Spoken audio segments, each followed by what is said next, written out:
Hi, folks. Welcome to Crisco's Corner.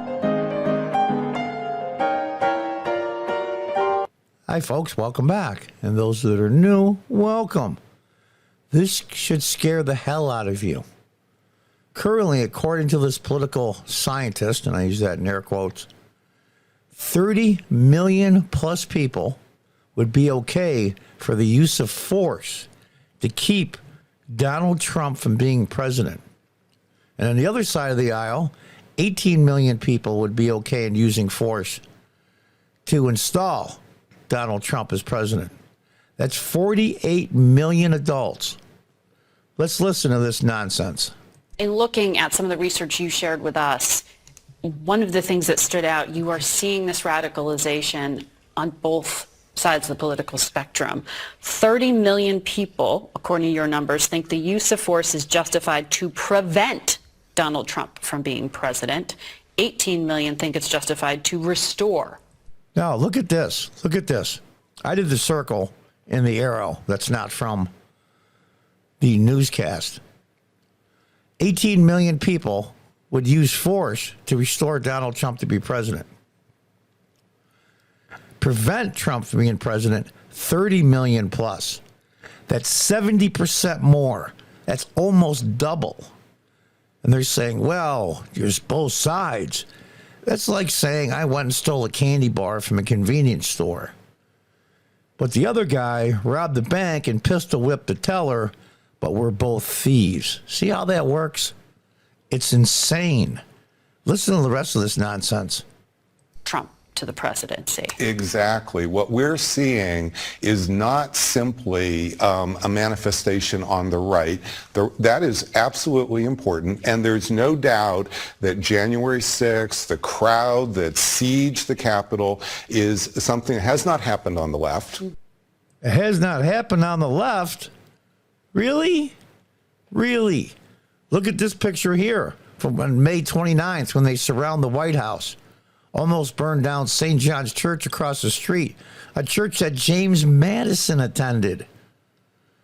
James Madison attended. Had to put the president and his family and key people and the staff in the bunker, and then laughed about it on TV. What President Trump should have done is evacuated the White House and let him burn the damn thing. He would have won re-election. But he had to preserve the White House. He had to do it. There's no way he could let them torch the White House, the symbol of the President of the United States. It's amazing to me, truly amazing to me. So I'm not trying to draw that equivalence, but nonetheless, what we need to look at are the sentiments on both the right and the left that are being radicalized to millions and millions of Americans. And this is important because these sentiments are a bit like understanding wildfires, the first part of your show.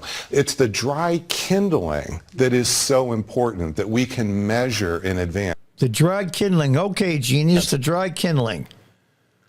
Who created the dry kindling? That's why the numbers are so distorted. That's why the use of force to install or keep somebody out of being president is 70% more on the Democrat side. Why? Morons like you and morons like the show. And MSNBC, CNN, ABC, and all the rest. Facebook, used to be Twitter, not so much anymore. You guys laid the groundwork.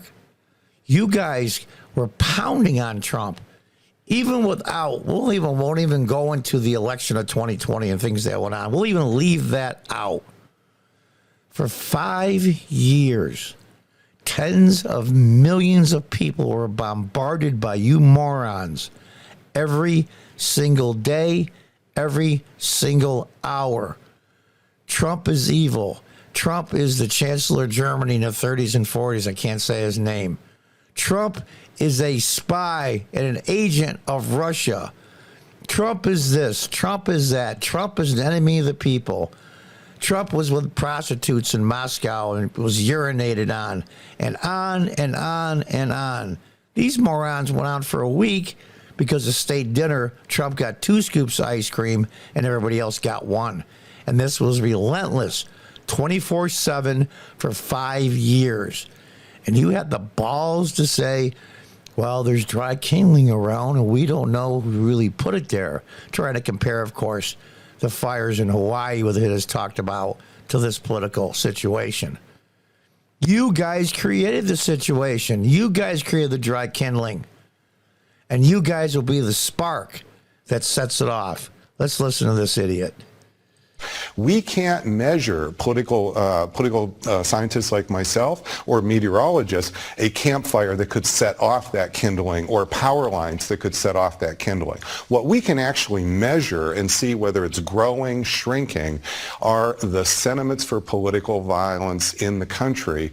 And those are growing. And it's important not because every one of those people is going to commit political violence, but because it helps to legitimate political violence, and it is the pool of people that ultimately do commit acts of political violence. Yeah, like the BLM riots, like Antifa, billions of dollars destroyed, hundreds of people dead, hundreds of thousands of lives destroyed, businesses ruined, second, third, fourth generation businesses gone.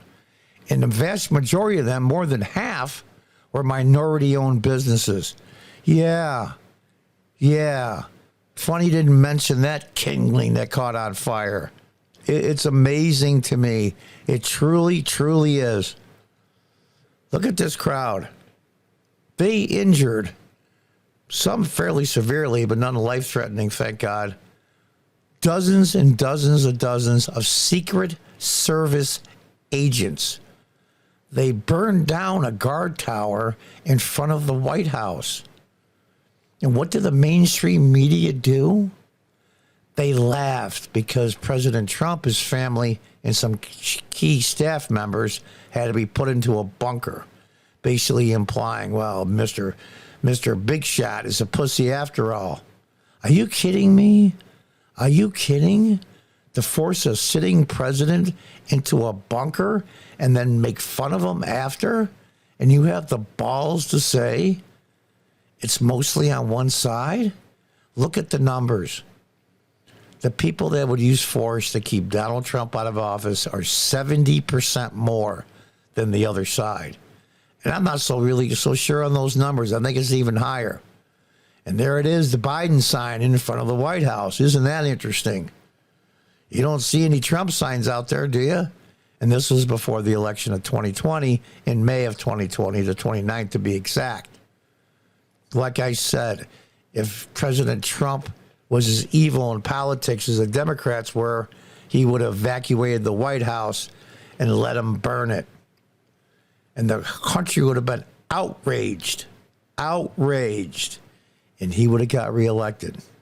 I can guarantee you that's exactly what would have happened. So here we are in a dangerous situation. A spark could hit this kindling and start a fire that's out of control. And you're sounding the alarm. What a great guy. But you're one of the morons, and the moron you're sitting across, and now the other media outlets that you talk to, and the students you teach in Chicago, you're ultra-left to begin with, the minds you've poisoned with your political science nonsense, that's the kindling. That's the kindling. These people, either they're incredible liars. When you tell a lie like that all the time, and you know it's a lie, it does something to your brain over time. Or worse, they actually believe this nonsense. They actually believe what they're doing is righteous, and it will take anything to win. We're at the crossroads, folks.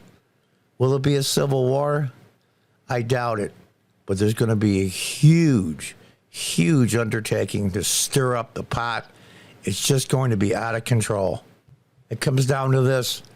Republicans are spineless, and Democrats and progressives will do anything to win. Anything.